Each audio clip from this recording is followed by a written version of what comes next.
Henry Flagler is a historic entrepreneur. While having affiliations with many different industries, such as salt, grain, and oil, he is best known for his affiliations with the railroad companies and hotel industries throughout the state of Florida.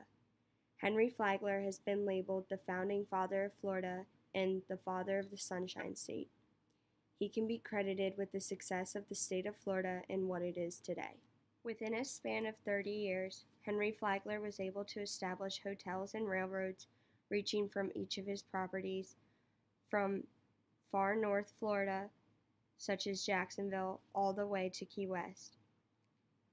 His creations are left standing today, keeping the legacy of Henry Flagler alive. Henry Morrison Flagler was born on January 2, 1830. By the age of 32, while married to his first wife, Mary Harkness, he was starting his career as an entrepreneur by co-founding the Flagler and York Salt Company. His affiliation with the salt company was short-lived due to the low demand for salt. Henry then moved on to the grain business, in which he worked with John D. Rockefeller. By the mid-1860s, the oil industry was taking off, so on January 10, 1870, Rockefeller and Flagler started the Standard Oil Company together.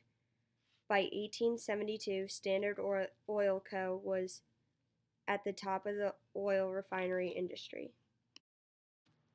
After the passing of his first wife in 1878, Henry got remarried to Ida Alice Showards.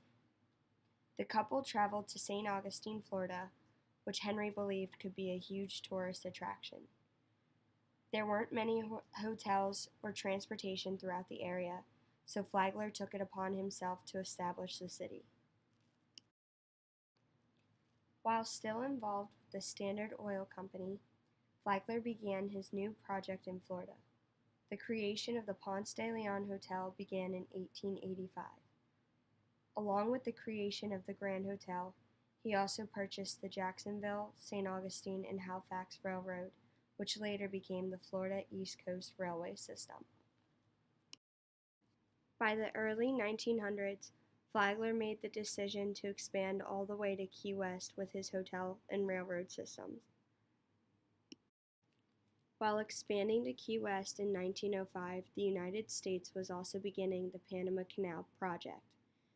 Flagler hoped that his business in Key West, which was home to the United States' closest deep water port to the canal, would bring about opportunities to be involved in trade with Cuba and Latin America.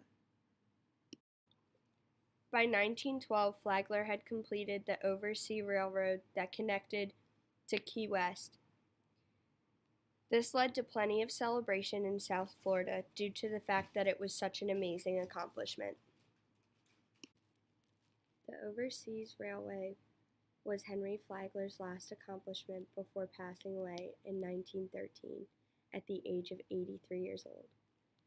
He rests in peace here in St. Augustine. In just 30 years' time, Henry Morrison Flagler was able to establish Florida and turn it into what it is today. It is because of him that the beautiful state is a successful tourist destination. Not only is he to credit with the creations of the grand hotels, but also the creations of the railways to get there. He is truly the founding father of the Sunshine State.